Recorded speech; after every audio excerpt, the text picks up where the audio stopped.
Ladies and gentlemen, dear friends, welcome to our new video. Today we will talk about production planning, optimization, and SAP. Okay, now let's walk through this together. When you hear the term SAP PP, you can think of is the part of SAP that holds the entire manufacturing process together. Every decision you see in a factory, how much to make, what materials will be needed, when machines should run, comes together here. And as you look at the screen, you can see that PP connects deeply with modules like material management, sales and distribution, quality, and maintenance. The reason for that is simple. Production doesn't sit on its own. Every material you plan, every order you schedule depends on data flowing from those or other areas. Now, there is a line here saying PP works based on constraint optimization. Okay, here's another way to think about it. Every plan you generate tries to respect availability of materials, available capacity, quality rules, and cost. Those things pull in different directions, so the system is always balancing them. You won't find a perfect solution, instead PP tries to give you a plan that works within your limits. And let's shift to foundation of everything, master data. And here, what's happening here? If you look at the material master section on the screen, the first thing you'll notice is that it has a huge number of fields, right? Here, as you can see, and you don't need to memorize all of them, but you do need to recognize the ones that influence planning.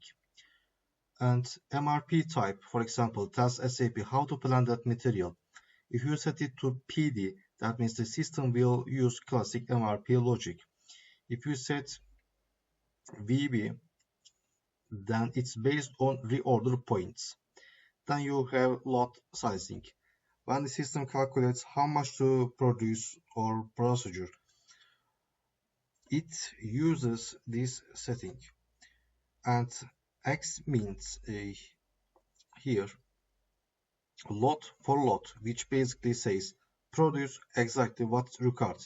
And Fx fixes the quantity, HP means replenish up to a maximum. And here, procurement type, this is where you tell SAP whether the material comes from your own factory or outside. And E is in-house, F is external, and X means it can be either. This system uses these to know whether it should create planned orders or purchase requisition when there's a shortage. Okay, and then you have safety stock. This is not random extra inventory, it's a buffer, and depending on configuration, it can be static or calculated dynamically. And the planning time fence, this one matters in real life. It's a frozen window. Inside that period, you don't want MRP automatically rescheduling orders because that can create production chaos. And okay, let's continue. Here, BOM. Okay, and when you look at the BOM section, you will see the explanation about multiple levels, I mean bill of materials. And a BOM can go very deep, but typically factories have around 6 to 8 levels. A multi-level BOM means SAP has to explode requirements stage by stage. And you will notice something called phantom assemblies. These are items that are logical groupings but don't physically exist. PP uses them to simplify planning, and then you have component scrap. This is plant waste. If you set 5% scrap, SAP automatically increases the required quantity by 5%. And the lead time offsets appear when a component must be available earlier or later than the main assembly. This is common when items need preparation or inspection before use. Okay, let's look at work centers.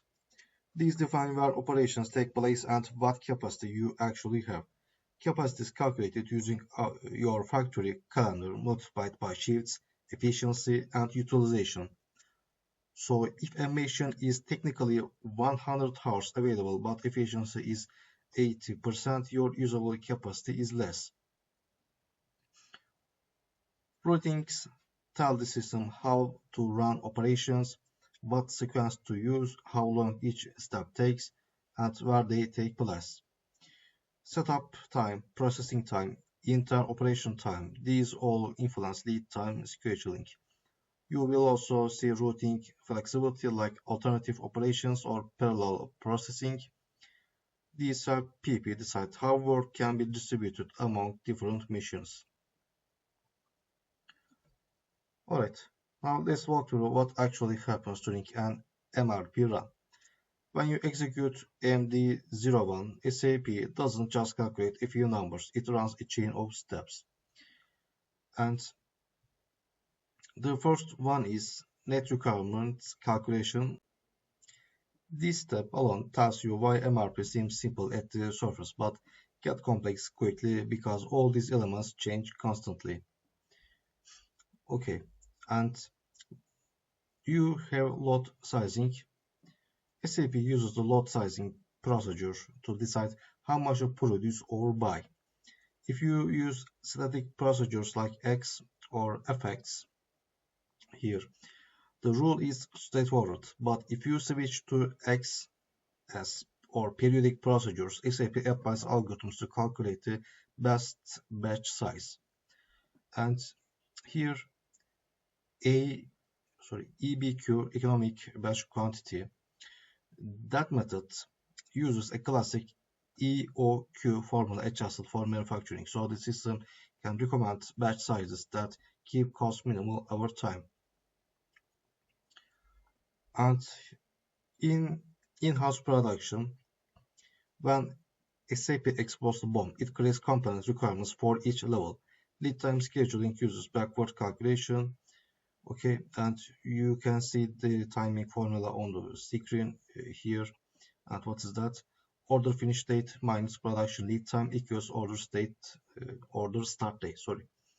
And production lead time equals processing time from routings, queue time, inter-operation time, and also floats before and after production. That's why some components need to be ready earlier than others. Once dependent requirements are created, capacity planning kicks in. MRP on its own assumes unlimited capacity, so it doesn't know if a work center is overloaded. When you activate capacity leveling in tools like PPDS, the system tries to resolve overloads by moving operations earlier or later, or even shifting operations to alternative missions. Then the exception messages show up. These messages highlight planning issues, things like expediting, postponing, canceling orders, or adjusting quantities. The system uses tolerance limits so that small shortages don't create noise. For example, a shortage might generate an expanded message only when it exceeds 10 units or 5%. Okay, let's move to PPDS. This is SAP's advanced planning engine for detailed scheduling. PPDS respects actual capacity limits in real time. So instead of assuming infinite hours, it looks at real machine limits to schedule operations. And you will see packing mentioned here, and packing keeps the system aware of which demand links to which supply. That means SAP can tell exactly which customer order depends on which planned order or purchase order. The alert monitor provides a live view of any issues. And heuristics in PPDS help build feasible plans quickly, especially when you are dealing with large complex production. And here, optimization algorithms. Modern ERP systems use algorithms because production planning problems are mathematically very hard. They have many constraints and many objectives pulling in different directions: cost, timing, mission limits, quality, and so on. So instead of looking for a perfect solution, the system uses algorithms that find workable solutions in realistic time. Okay, let's continue.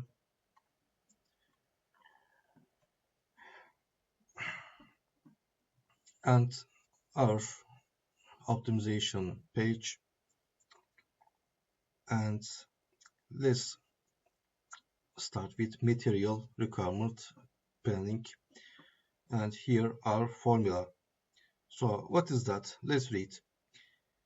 NR at T equals GR at T plus SS minus OH at T minus 1 minus SR at T minus POR at T. This formula determines how much you actually need to produce or procure after considering all supply elements. Okay, here every turn, and you can look, and here critical ratio scheduling, and the formula is here.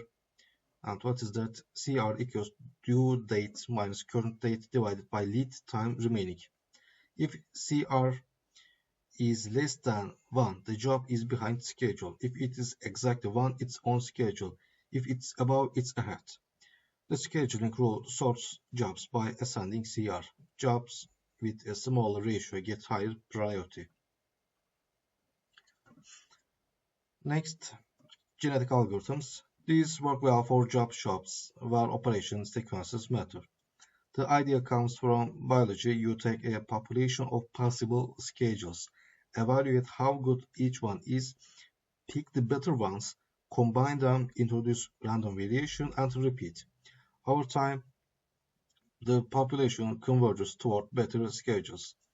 The steps listed, selection, crossover, mutation, are all methods for improving solutions. And what matters here is that these methods can explore huge numbers of possible sequences. Factories with dozens of jobs and machines create solution spaces too large for traditional methods to search effectively. And LP, another classical method. The objective function is here. What's that? Maximize the sum of Pi times Xi minus the sum of Cj times Rj. And what are they? Pi is profit per unit of product I. And here Xi is the quantity to produce. Cj is cost per hour at work center J. Rj is the number of hours used at work center J. So the expression tries to maximize total profit after subtracting capacity related costs. Okay, that's it. And here subject to, here our constraints. And what are they? Let's look at this. The sum of J times Xi must be less than or equal to capacity J. And here Di for all products I, what's that? Xi must be greater than or equal to Di. And of course Xi must be greater than or equal to 0. And these conditions make sure the production plan respects capacity limits, meets demand, and doesn't propose negative production. And LP problems are solved by algorithms like simplex, and SAP uses commercial solvers to identify bottlenecks and calculate shallow prices, which tell you how valuable an extra hour of capacity would be.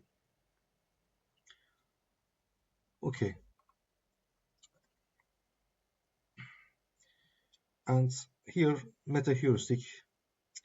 So when planners deal with thousands of products and hundreds of machines, classic optimization algorithms hit the limits.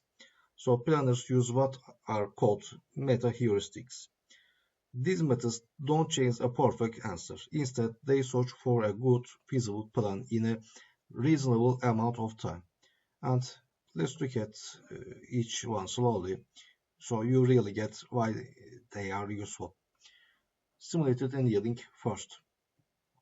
If you have ever heard about metal being cooled to make it stronger, the idea here is similar. The algorithm cools down the search over time. Okay, and while it's warm, it's open to trying solutions that might seem worse. The reason it does that is to avoid getting stuck in shallow local optima. And you see the probability formula is here. What is that? P equals E to the power of negative delta E divided by T.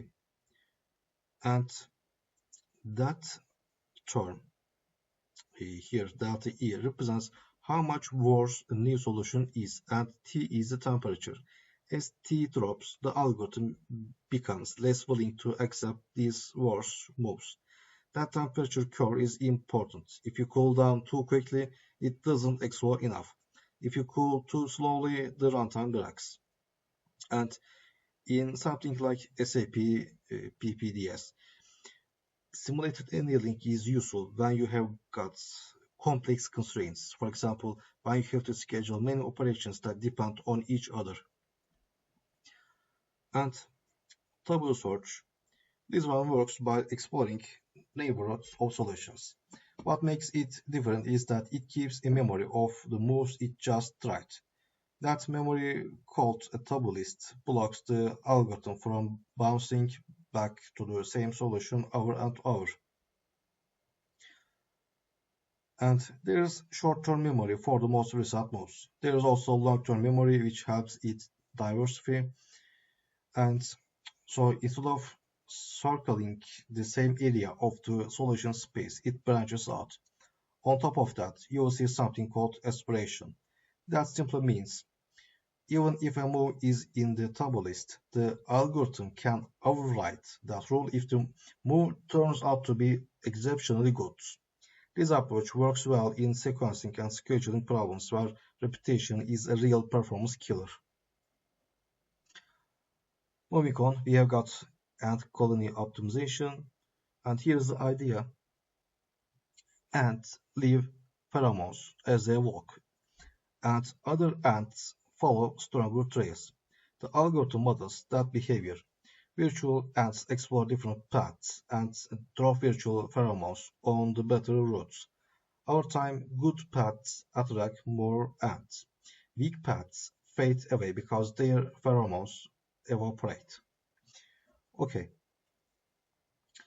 and here our formula we can see pheromone update. What is that? Tau ij equals 1 minus rho times tau ij plus the sum of delta tau ij. Okay, and here rho controls evaporation. Okay, and that term here, this, boosts pheromone on promising edges. Since multiple ant colonies can run in parallel, this method scales well for routing and sequencing in supply networks. And constraint programming takes a different angle. Instead of naming an objective and optimizing it, you declare all the rows that must be satisfied. Precedence, capacity, material availability, and the solver then works backward, pruning infeasible values and propagating constraints. Domain reduction eliminates values that don't work early on. Constraint propagation infers new restrictions from the existing ones. You will see this in SAP's constraint-based scheduling, especially in industries like pharmaceuticals or aerospace, where rules are strict and must be followed carefully. Okay, and take a look at this comparison chart. You have got runtime quality and complexity for several planning algorithms. Notice how simple MRP runs fast but doesn't give the highest plan quality. Genetic algorithms take longer but give strong results. Linear programming performs well in terms of solution quality, but its complexity rises quickly. simulated annealing sits somewhere in the middle, decent quality, moderate runtime, moderate complexity. And this chart helps you see why planners mix these methods based on the situation rather than relying on one approach. Okay, I'll continue. Page 3. Okay, how optimized plans actually get created. Algorithms alone don't produce useful plans. The process requires tuning your environment, testing your assumptions, and adjusting parameters. And here's the thing, planning is iterative. No one creates a plan once and calls it done. You analyze performance, spot bottlenecks, tweak rules, and check again. Companies that treat planning as a one-time setup struggle. Those that treat it as continuous improvement see better results. And let's walk through the planning hierarchy and connect the pieces. First, S and OP, or Sales and Operations Planning. This is long-range work. Here you balance demand and supply at the big picture level. You think in terms of product families, you look at demand forecasts, you make decisions like capital investments and make versus buy. In SAP environments, this often happens in IBP or in Excel frameworks feeding APO, SNP. Okay, and here MPS. What's that? Master Production Scheduling. This takes that broad S and OP plan and breaks it down into actual end item schedules. The planner commits to production volumes. The objective is often to balance load across resources and keep setup costs manageable. You might use level loading or campaign planning depending on the industry. And here comes MRP. This step exports BOMs and generates requirements for components. It decides whether to create planned orders or purchase requisitions. And here the optimization centers around load sizing, lead time compression, and safety stock. It's still mid-term planning. And then you reach detailed scheduling. This is where start and finish times get attached operations. You consider capacity, labor, tooling, and material availability. Detailed scheduling turns plant orders into production orders with specific timestamps. Here, the objectives shift to minimizing make span, maximizing throughput, keeping work in process low, and balancing workload. Okay, and yes, that's good. Shifting to environments listed in this table. You are looking at different production strategies and the optimization approach that matches each one. So, MTS or make to stock deals with high volume products built to forecast. The focus here is keeping enough stock without letting inventory balloon. And techniques include forecast optimization and positioning safety stock intelligently. And MTO or make to order deals with products built after an order arrives. The priority here is lead time. Methods like finite capacity scheduling and backward scheduling help keep deliveries on time. ATO assemble to order combines modular components. The challenge is balancing component inventory with assembly lead time, often relying on super BOMs or option planning. And engineer to order deals with customized project-based products. Here you are thinking about resource leveling at project scheduling, and tools like PERT or constraint-based scheduling are common. Continuous process industries focus on maximizing yield and minimizing changeovers. Batch processes like pharma or food rely heavily on batch sizing and regulatory constraints. Okay, that's done. And let's look at page 4. Industry-specific planning approaches. Okay, this is where you see how different manufacturing realities require different planning methods. And let's start with automotive. Assembly lines operate on fixed takt time, something like 60 to 90 seconds per vehicle. That speed demands tight synchronization. Supplier parts must show up in the exact order of assembly. And because vehicles have so many option combinations, sequencing gets complicated fast. And planners freeze their schedule several weeks out. They use constraint-based algorithms to optimize paint shop batches, load distribution across teams, and parts availability. In SAP, PPDS with variant configuration handles this, supported by supplier schedules through EDI or Ariba, and option classes in BOMs and super BOM structures help manage all those combinations. And switching to semiconductor manufacturing cycle time is the big challenge. Workforce revisit the same machines multiple times.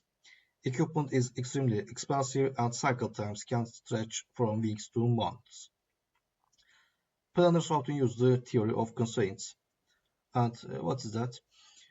Queuing theory includes Little's law WIP equal to throughput cycle time. That helps determine how changes in work in process impact cycle time. And systems like ConWIP or drum buffer rope scheduling help keep flow stable. And SAP usually partners with specialized APS tools for re-entrant workflows. And formula is here. Here, compliance and traceability rule the process. Every batch must be validated, and equipment cleaning has strict rules. Planners create campaigns to reduce cleaning frequency. Constraint programming helps guarantee that each sequence meets regulatory requirements. SAP supports this with PPPI integrated with QM, and batch determination uses strategies like FIFO or SLAT to ensure correct usage.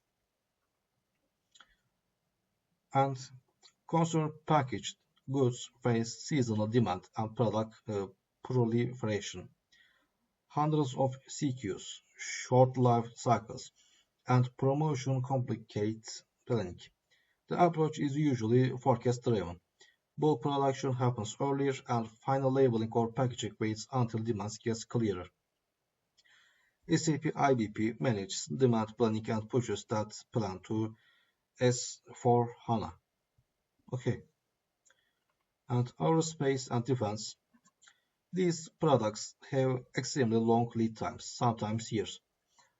Every component needs to be tracked. Multi-level bombs can contain millions of parts, and engineering changes happen constantly. Planners use project-based planning with methods like CPM and material requirements linked directly to serial numbers. SAP PS integrates with PP for this environment, and PLM systems like Teamcenter serve as the design master. And okay, 4 is done, and next 5. Okay, real world optimization. When you look at the title here, you can see we are shifting from theory to what actually happens inside companies. That's an important topic. And here's the thing, ERP tools can do amazing calculations, but the system only performs well when the organization supports it. You will notice that note at the top saying optimization is partly about algorithms and mostly about discipline. That's pointing out something you will see in real factories all the time. If master data is old, if production is not confirming orders properly, or if purchasing doesn't keep dates updated, the smartest algorithm won't help. Technology sets the stage, but people keep the process healthy. Okay, now let's move into this layered planning structure. You can think of it of the first layer, IBP or Integrated Business Planning, as the long-range horizon. This usually spans a year and a half or even 3 years. The purpose here is forecasting. Tools like SAP IBP or Oracle Demantra run statistical models, exponential smoothing, ARIMA, even machine learning, maybe deep learning, to get a reasonable view of future demand. At this level, you are not talking about individual missions or detailed schedules. You are working across product families and you are shaping the broad supply chain. Supply chain plan. Okay, and ERP core planning here, dropping one level. We reach the ERP core planning layer and SAP S4 HANA, PPDS or similar systems. This covers the tactical window, usually a week to a few months. Here you see MRP runs, MPS settings, routing logic, and capacity evaluation. It generates plant orders, determines when procurement needs to act, and shapes the upcoming workload for production. This is where bombs, routings, and material masters start becoming important. And then we hit advanced planning and scheduling. Think of this as the detail layer. The horizon shrinks to maybe 1 to 4 weeks. At this level, the system cares about exact sequences, setup-dependent operations, and tight capacity constraints. Tools like SAP PPDS or Siemens Ops Center use more advanced algorithms here because these schedules get complicated. The output is a feasible plan with actual start and finish times for operations. Okay, and manufacturing execution system. Here, systems like SAP ME or Rockwell Factory Talk. This is where the plan meets the floor shop. Work is dispatched to machines, labor is recorded, materials are backflushed, and real-time disruptions show up. A machine goes down, quality blocks a batch, a shortage appears, MES captures that and feeds it back upstream. Okay, and we are moving into this table of planning parameters. This part matters a lot because small mistakes in these numbers can cause huge swings in inventory and service levels. So let's break each parameter down in a natural way. Safety stock. The common trap is setting fixed number of habits. A more structured approach depends on your service level target. And here you can see the formula. SS equals Z times sigma times square root of LT. And here Z corresponds to the service level you want. And that sigma is the standard deviation of demand and LT is lead time. When sigma or LT change, this buffer should change too. It's worth reviewing this regularly instead of setting it once and forgetting about it. Reorder point. A simple rule says average demand times lead time, but that ignores variability. The improved version shown here adds safety stock, and here you can see ROP. ROP equals average demand times lead time plus safety stock. When lead time shifts or demand patterns change, this number shifts with it. If you leave it stale, you start seeing either shortages or too much inventory. For load sizing, the default trap is picking up one fixed load size because it feels convenient. But this can create extra inventory or frequent setups. A more thoughtful method compares setup cost and holding cost. EOQ is one example for purchased materials. Manufactured products may use periodic load sizing. The idea is to look at the total cost curve rather than picking numbers blindly. And now lead time, companies often add padding just to be safe. But when you pad too much, you distort the whole plan. The more realistic method is to measure actual times, in-house processing, queue move safety. Lead time can be improved by reducing queue time, not by inflating buffers. When you track planned versus actual, you spot gaps quickly. Look at the KPI dashboard. This chart compares scheduled attainments, on-time delivery, and inventory turns over the year. Even at a glance, you can see how these indicators change together. And let's interpret it. Scheduled attainment and on-time delivery trend upward month by month. As planning discipline improves upstream, I mean better scheduling, fewer surprises, delivery performance follows. The red line, inventory turns, also rises.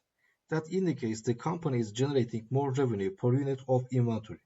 When all three move in the right direction together, that usually means planning parameters have been tuned well. Okay, and where are we? 5 and next 6. Okay, ML and AI in planning. Here's the thing. ML doesn't replace traditional planning models, it complements them. ML is strong when you have got messy high-dimensional data, things like promotions, weather, price sensitivity, or shifting demand patterns. But these models need validation because they behave like black boxes. That's why many companies use hybrid approaches, a physics-based planning model combined with ML predictions. And looking at the force forecasting method, creating boosted trees. And XGBoost is here. This method builds a series of decision trees, each correcting to errors of the last one. It handles nonlinear patterns surprisingly well. It can use many inputs at once, historical demand, promotions, prices, weather, seasonality. It returns both a forecast and an uncertainty range. Retail giants use this because it deals well with unpredictable events. Typically, these models achieve 10 to 20% better accuracy than older methods. LSTM networks, these are designed for sequences, which makes them perfect for time series forecasting. They maintain an internal state almost like a memory of past patterns. When demand has weekly, monthly, and yearly cycles layered on top of each other, LSTMs can handle that complexity.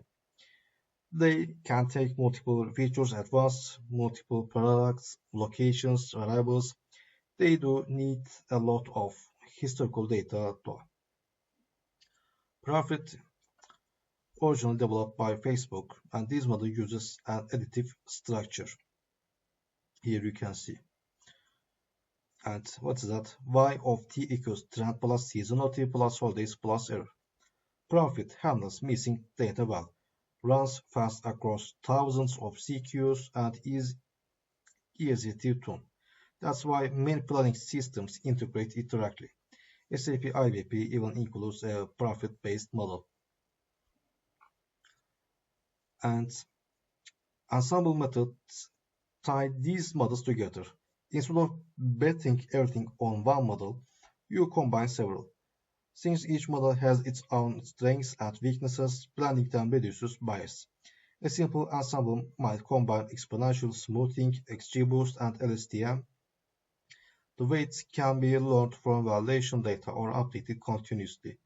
These combinations often outperform the single best model by 5 to 15%. Okay, we move into reinforcement learning applied to the shop floor. Unlike forecasting, RL aims to improve decisions, like which job to run next on a machine by learning from repeated simulations. You can see the setup here.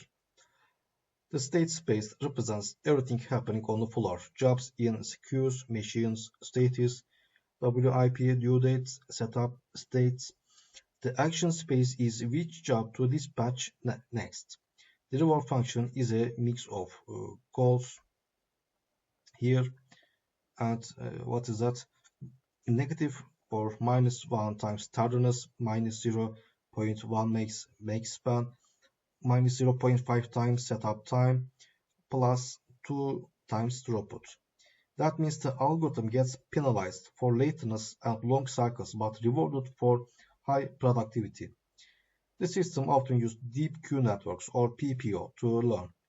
They train on millions of simulated scenarios, exploring different sequences, gradually figuring out patterns that produce better outcomes. And when RL is deployed well, I said well because that's important, it can improve on-time delivery by 8 to 15% compared to classical dispatch rules. It can also reduce WIP by around 5 to 10%, but RL does need a lot of training data and its decisions can be hard to interpret. If the factory process changes significantly, the policy might need to be retrained. That's another important point.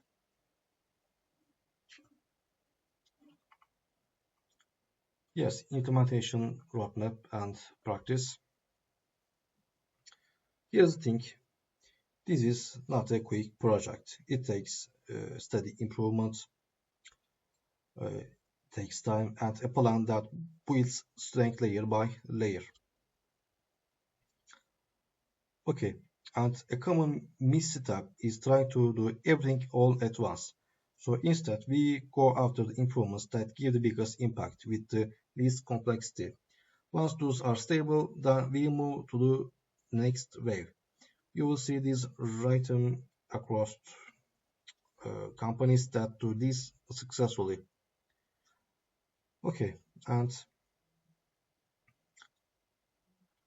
let's continue. Looking at this maturity level, think of it like a ladder companies climb over several months or years. Each level builds on the one below it. No one jumps from spreadsheets straight to AI scheduling overnight. So let's walk through each stage and talk about what life looks like inside a factory at that level. Level 1. This is where planning is almost completely manual, and planners are in Excel all day. Firefighting is constant and capacity is guessed rather than calculated. You often see schedule attainment sitting somewhere around 60 to 70% because the plant doesn't hold for long. Inventory whipsaws up and down. It's stressful for the team. The first step forward here is getting basic MRP in place and making sure master data is accurate. When you clean up routings, lead times, and bombs, the system stops generating nonsense. Companies usually see inventory drop by around 10 to 15% and on-time delivery jump by 5 to 10% within a few months. Level 2. Automated MRP. This is already a big shift. Plant orders appear automatically. Purchase requisitions are system-driven. This system calculates demand for components, but capacity is not being handled deeply yet, so planners still adjust manually. You can see the numbers improve, schedule attainment creeps toward the upper 70s, expediting reduces, inventory becomes easier to control. Okay, capacity planning. Here the company is doing proper capacity checks. They are identifying bottlenecks and checking aggregate capacity in S and OP discussions. Scheduling is still infinite capacity, meaning the plan assumes machines can do everything instantly, but at least the planners can see when resources will overload. And schedule attainment usually moves into the low 80s. Capacity utilization across the factory balances out. The natural next move is applying finite capacity rules to the most overloaded machines. Finite scheduling. This is where things start feeling more structured. Detailed scheduling respects real constraints. It handles sequence rules and physical limits. This means orders get assigned start and finish time steps that a plant can realistically run. Planners begin reducing queue times, cutting WIP, and tightening lead times. Around this point, on-time delivery often hits 90 to 95%. Companies operating at this level tend to have smoother weeks because the schedule actually holds. After finance scheduling is stable, organizations look toward AI tools, predictive analytics, and more adaptive logic. That's where the fifth level comes in. And level 5, planning performance. Planning platforms use optimization methods and machine learning as part of the decision process. Forecasts improve using ML models. Schedules adjust automatically when disruptions happen. Digital teams simulate outcomes before decisions are made. Maintenance events are predicted instead of surprising the planners. We will typically see mid-90s schedule attainment and controlled inventory. Improvement becomes ongoing rather than project-based. The system learns over time and helps planners focus on decisions instead of data entry. So let's talk about what makes these implementations succeed. The first anchor is clean master data, of course. If BOM accuracy, routing accuracy, or lead time accuracy fall below about 95%, the system output chaos. That's why projects usually spend a big share of time just on cleaning master data. Then there is integration. Planning pulls information from many parts of the company. So you need reliable interfaces, whether through APIs or middleware. And finally, the system has to run fast enough. If you have 10,000 materials and 100 work centers, MRP should finish inside half an hour. Otherwise, planners can't iterate quickly. And on the organizational side, top-level sponsorship matters. Someone senior needs to secure budget, solve cross-department conflicts, and reinforce the direction. Planning impacts procurement, supply chain, finance, operations, so all those groups need to work together. And there is also change management. Planners sometimes worry that automation will replace their jobs. What usually happens is the opposite. The system handles repetitive work and planners move toward decision making. But that transition needs training and communication. And let's walk through the pitfalls. These are the classic traps that slow down planning transformation. The first one you see often is long periods of study with no real implementation. Teams get stuck comparing options, worrying about picking the perfect solution. A better approach is time boxing the analysis, committing to a practical option in 8 to 12 weeks, and adjusting as you learn. A decent solution applied today beats a perfect plan that never starts. And data quality ignored. Another pitfall is going live with messy data. When the project underestimates the cleanup effort, the system outputs unreliable results. The way around that is enforcing a gate. You don't move forward until accuracy reaches at least 95%. That means reserving real time for data cleanup early in project. Our customization, another problem. When companies resist adapting processes to the system restart, they end up uh, building a lot of custom code. That becomes expensive to maintain. A healthier pattern is using standard functionality as much as possible and limiting customization to a small share. And of course, training is another part. Training is must. Okay,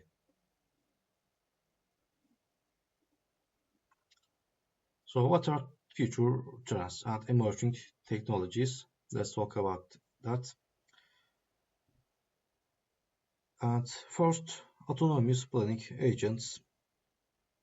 These are AI agents that take care of demand planning, supply chain capacity adjustments, and sequencing.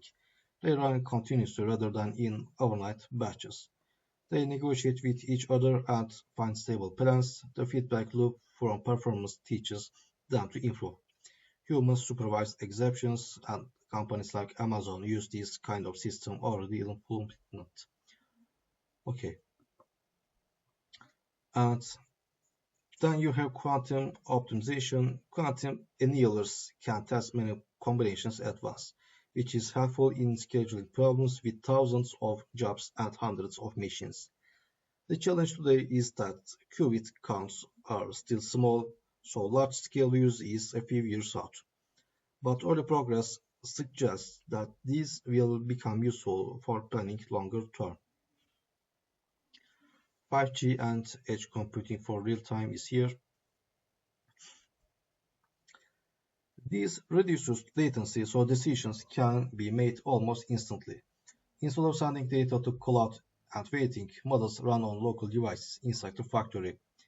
Every few milliseconds, sensors feed in new data, the digital twin updates, and the system decides whether any adjustment is needed. That opens the door to real-time dispatch and quality corrections within seconds. Blockchain, especially where multiple partners share data. The idea is that a distributed ledger lets companies coordinate without one central authority. Smart contracts can execute automatically when certain conditions are met, and the challenge is scaling, managing privacy, and keeping governance clear. But for industries like pharma or minerals, it supports traceability well. And let's look at manufacturing paradigms. Industry 4.0 shows factories where machines communicate and make decisions together, right? You know that. Planning becomes more decentralized. Products may even carry their own data through RFID or NFC and negotiate with machines for processing. Instead of a single central schedule, order emerges from interactions. That requires strong multi-agent systems and solid IoT infrastructure. And mass customization pushes planning to support billions of potential product configurations. Modular design and late-stage customization help manage this. Superbombs with option classes guide the system to valid combinations. The actual configuration happens after the customer order comes in, and this keeps complexity under control. Sustainability is here. That part highlights that planning must now consider carbon footprint, energy usage, and recycling. Multi-objective optimization comes into play here because cost and carbon often pull in different directions. Okay, and air freight is fast but emits more carbon. Sea freight is slower but cleaner, so the system needs to show each trade-off clearly. And now we reach the final principles. These are simple, steady ideas that help planning systems or teams stay on track. And first, every factory has constraints. They might be physical, like machine limits, or organizational, like staffing costs. Good planning works with those constraints rather than pretending they don't matter. And simple approaches scale better than complicated ones. If you understand the model, you can tune it. Once the basics are solid, you can add more detail. Data quality here. Data reliability is not something you can skip. Algorithms don't fix bad inputs, and companies that keep data accuracy high see more stable plans. And people follow systems they trust, so planners need to be involved early, understand how the system makes decisions, and retain the ability to override when needed. And finally, planning is an iterative process. The first plan you generate won't be perfect. You review, adjust, learn, and run again. And to wrap up, you can see the evaluation diagram. On the left is the current state for manufacturers. Plans updated weekly, heavy manual involvement, accuracy in the mid-70s. As companies progress through these stages, they move towards real-time cycles, low manual oversight, high accuracy, and optimization across a global network. And that's the direction planning is heading. Okay, now final page. SAP PP transaction codes and modules. Okay, here these are the shortcuts that move you around SAP. And once you get used to them, you stop digging through menus and you get straight to the data you need. So as you go through these, try to think about when you would actually use each one during a normal planning day. Now, before we jump into the individual codes, take a second to notice how they are grouped. You have got your MRP transactions, the production order ones, the capacity tools, and the master data transactions. It's organized this way because each area affects a different part of the planning flow. If you ever felt lost inside SAP, this grouping helps you see that each set of tools has its own job. Okay, let's start. MRP transactions. These are the ones you will use when you are figuring out what needs to be made or bought. And MRP takes your demands, your inventory, your open orders, your lead times, and it tells you what you are short on and when you need it. Once you get comfortable with these codes, planning starts feeling a lot lighter. MD01. This one is a single level MRP run. Think of it as a focused planning run for a single material or a small set of materials. And if you are watching something critical, maybe a company with supply issues, MD01 lets you refresh just that material without triggering a full planning run. You choose whether you want it to be regenerative or net change. And you can pick between basic scheduling or lead time scheduling. In busy factories, planners often run this daily for sensitive materials.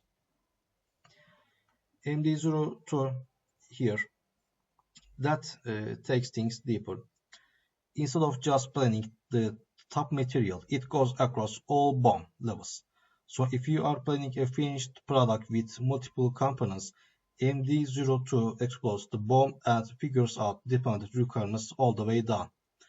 You choose whether you want a net change for or a full regen with Neopol.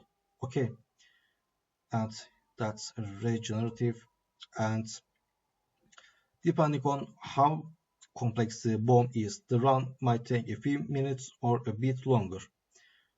When you want the whole structure recalculated, this is the one you use.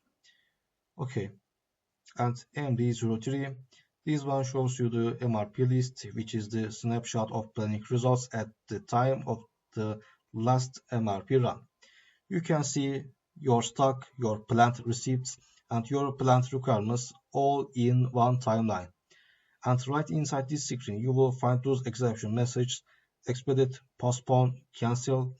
Whenever you hear someone say, check the MRP list, this is what they mean. Okay, at MD04, this is probably the transaction you will like in the most.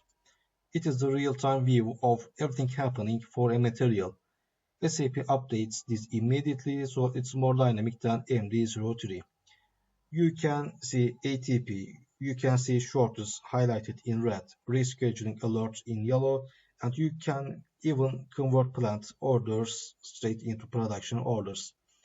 Planners check these constantly because it gives you the truth of what's happening right now. And 5 is here. It lets you look at multiple materials at once. This is handy when you are reviewing groups of products.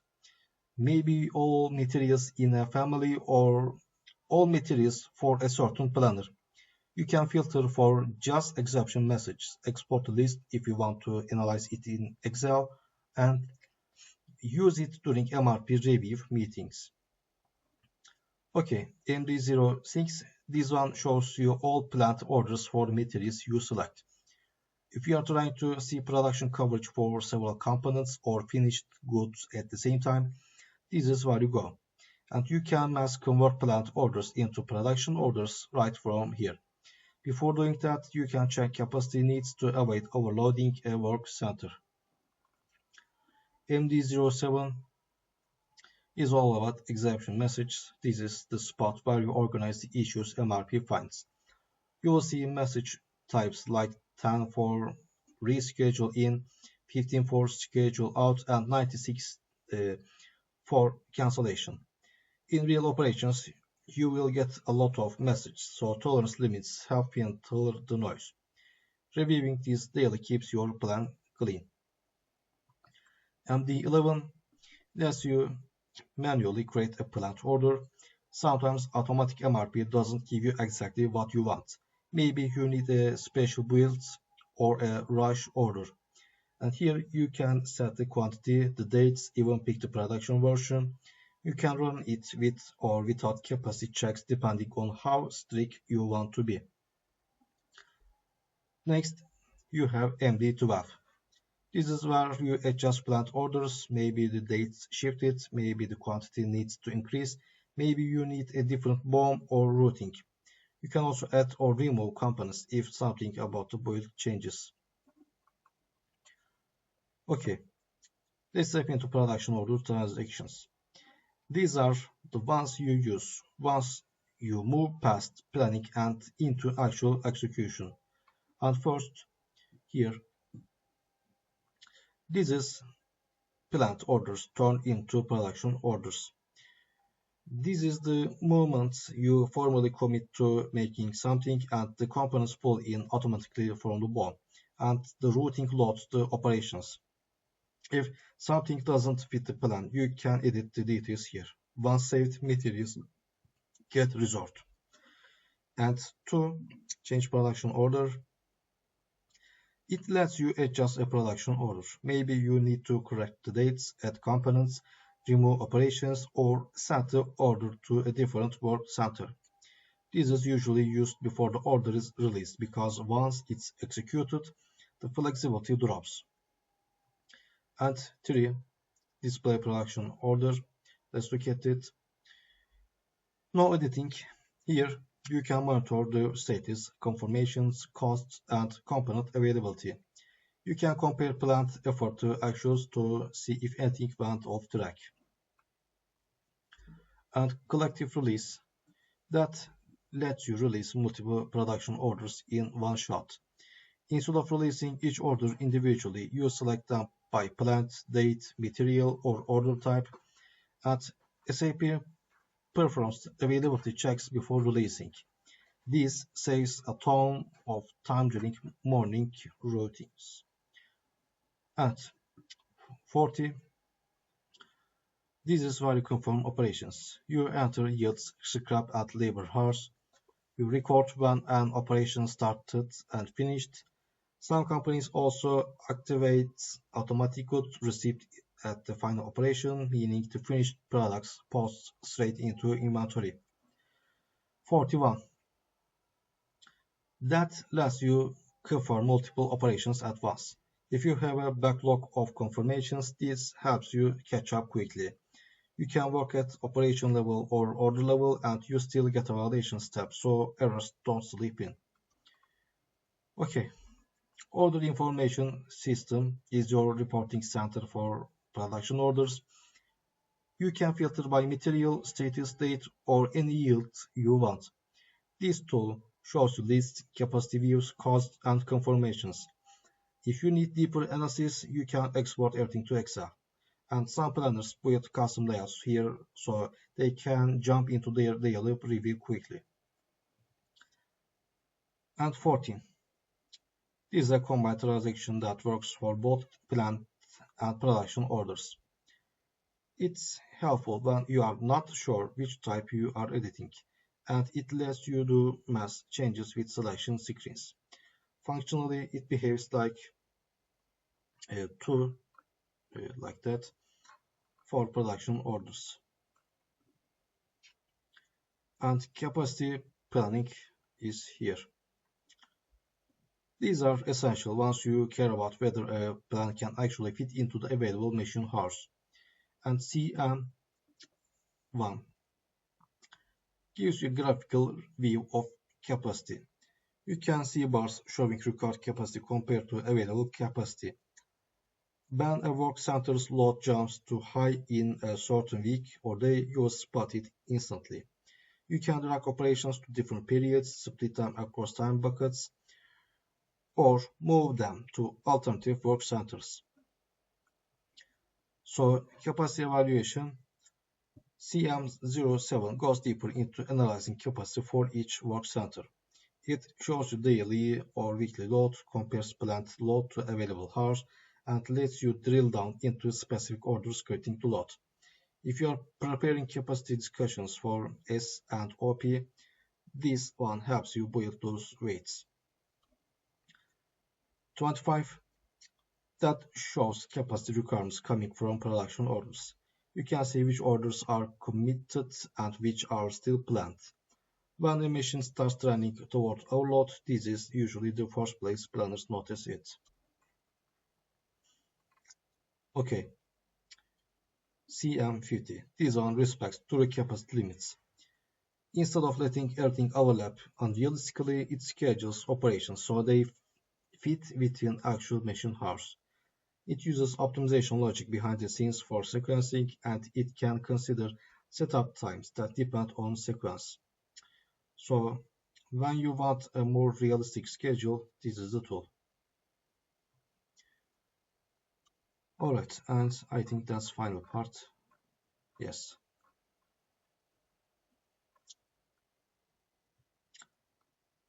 This part really shapes how planning behaves day to day. When you think about production planning in SAP, master data is the backbone. If this is not set up properly, every MRP run, every order, every capacity check will drift off. So as we move through these screens, try to connect each transaction with how it affects planning accuracy and daily work. MM2 or MM02 change material master. This is where you adjust the planning behavior of behavior for a material. You can think of this as the control panel for how SAP should interpret demand, how much to order, and how sensitive a material is to shortages. When you open the MRP views here, you will see fields like MRP type, load size, safe stock, and reorder point. Each one of these has a direct impact on what MRP will generate. For example, load size tells SAP whether to produce exact quantities or rounded batches. Safety stock is your buffer and it keeps you from dipping below a comfortable level. You will also notice the lead time fields. When these are wrong, the entire plan shifts, and a one-day error might not seem like much, but across a BOM with 5 levels, it stacks up. And that's why planners revisit these values from time to time and update them when performance changes. And then when you are working with hundreds or even thousands of materials, tools like MAS or LSMW become helpful because they let you update groups of materials without doing it one by one. MM3. It works like the safe viewing mode. You can check everything: MRP parameters, purchasing data, sales data, storage details, but nothing can be changed here. It's perfect when you just want to verify settings. So If you are wondering whether a material is externally procured or produced in-house, or if you are checking which BOM or routing it uses, MM3 gives you the clean view. And there is a section that shows change history. This helps when something suddenly behaves differently and you want to know who modified what and when. It's a simple check, but it saves a lot of time when troubleshooting planning issues. CS2. Here you are adjusting the structure of a BOM. Whenever you add or remove a component in the screen, SAP uses that structure the next time it explores demand during MRP. If a component quantity changes or if you introduce scrap percentages, the requirements downstream change too. Effectivity dates matter here as well. They define when a change becomes valid if a certain version of a product is produced only after a specific date. This is why we reflect that. For manufacturing environments with seasonal or versioned products, those dates help prevent the wrong components from being picked. CS3. This is read-only version. It shows you the BOM in different views, single level, multi-level, or even summarized. Before creating or releasing orders, planners often check the BOM here to make sure the components look right. You can also trace where a component is used across multiple finished goods, and this helps when a supplier issue pops up and you want to see which products will be affected. CR2. A work center defines where operations take place, a machine, a line, or even a labor group. When you open CR02, you can adjust available capacity by changing shift definitions or factory calendars. If your plant adds another shift, this is where that new capacity shows up. And you can also fine-tune standard values like setup time or processing time. These times fit into scheduling. When they are inflated, the plan becomes slower than the real plans. When they are too small, the schedule becomes unrealistic. There is also the cost center assignment. This is how SAP tracks production cost. And capacity categories define what type of capacity matters. Is it machine hours, labor hours, or energy loss? Okay, change routing. This one defines how a material flows through production. Each routing lists the operations, the sequence, and the work centers. If a new inspection step is added or if an operation moves into a different mission, you adjust it here. You can also edit setup and processing times. A small change in these times can shift capacity requirements significantly. And for plants with multiple ways of producing the same item, this screen is where you create alternative routings. They give you flexibility when one line is overloaded or under maintenance. Okay, let's drop into the reporting section because planners rely on these every single day. These reports take your master data and order data and turn them into visibility. What's slow moving, what's turning fast, where backlogs are building, and what inventory values look like. So, MC4 helps you spot materials that require attention. You can see ABC analysis where A materials have the highest value impact, and you can identify slow movers or excess stock. The output gives you stock values, consumption, and turnover, which helps you decide whether a material needs a parameter adjustment or even a disposal plan. MC46 focuses on how frequent the inventory cycles. High turnover usually means your material is moving efficiently. Low turnover might mean too much stock or slow demand. The report shows turnover ratios and average inventory values. It's often used during monthly inventory reviews. MC.1 that pulls up information about production orders. You can see whether they are delayed, complete, or waiting at a certain step. If you want a quick snapshot of how the shop floor is performing, this report is useful.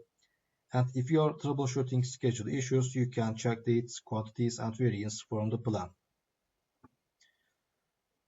CO2C Order Progress Report. It helps you track whether orders are moving the way they should. You can see how much is completed, how much remains, and whether the order is trending behind.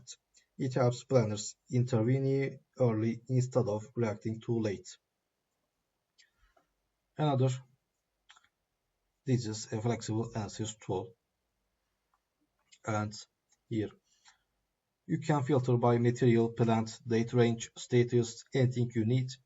This makes it a favorite for planners because you can configure it however you like and even export results if you are preparing a review or a meeting. And MB52 shows your current stock at each storage location. You will see quantities, values, and batch details. It's common to use this report when you are checking whether production can start or whether you need to expedite a delivery. MB5B here. It helps you when you need financial feasibility. You can see how stock values changed over a certain time period. It's helpful during month-end closing or when reconciling physical counts with posted values. And daily workflow for production plans. What's happening? Okay. So, the day usually starts with reviewing exception messages in MD07. This is where you handle shortages, urgent orders, or materials arriving too early. The idea is to spot the areas that need attention before the rest of the day fills up. It helps keep production from getting boxed into last-minute crises. And as you move into mid-morning, the next step is running MRP. MD01 is helpful for focus checks on specific groups, while MD02 recalculates full BOM structures. Right after the run finishes, planners head straight to MD04 to see whether the planned orders make sense and whether any surprises appeared. Capacity check. Using CM01 or CM07, you check which machines are overloaded, which ones are free, and whether the plan makes sense for the actual shop floor. If overloads persist, the next step is talking to supervisors about shift changes over time or alternate machines. And planners start converting plant orders into production orders, and CO01 creates them and CO05 and lets you release them in batches. Before releasing, it's smart to confirm that materials are really available. This helps avoid stoppages later in the week. End of day. You wrap things up by reviewing that moved forward and what still needs attention. And COHV gives you a clear snapshot of order status, and MD04 helps you check any shortages that might affect tomorrow's plan. Some planners send a short daily summary to operations so everyone starts to next day aligned. Okay, and final part of this video. Adding your favorite transaction costs make navigation faster, right? And saving variance helps avoid typing to same filters every single day. Table views like SE16 give you direct access to deeper data when you need it, and scheduling background MRP jobs keeps your system ready when you start the morning. Okay, and before we finish, take a look at the frequency charts. They show which transactions each planner row uses the most, and material planners spend most of their time in MD04 and MD07. Production planners depend heavily on CO01 and CO2. Capacity planners rely on CM0 and CM7, and the master data team uses MM02, CS2, and CR02 constantly. And this pattern helps you understand where to focus your learning depending on your role. And that's the full picture for this section. Everything from maintaining master data to running daily operations and reviewing performance at the end of the day. And yes, that's the end of our video. And thank you so much for your listening and have a good day.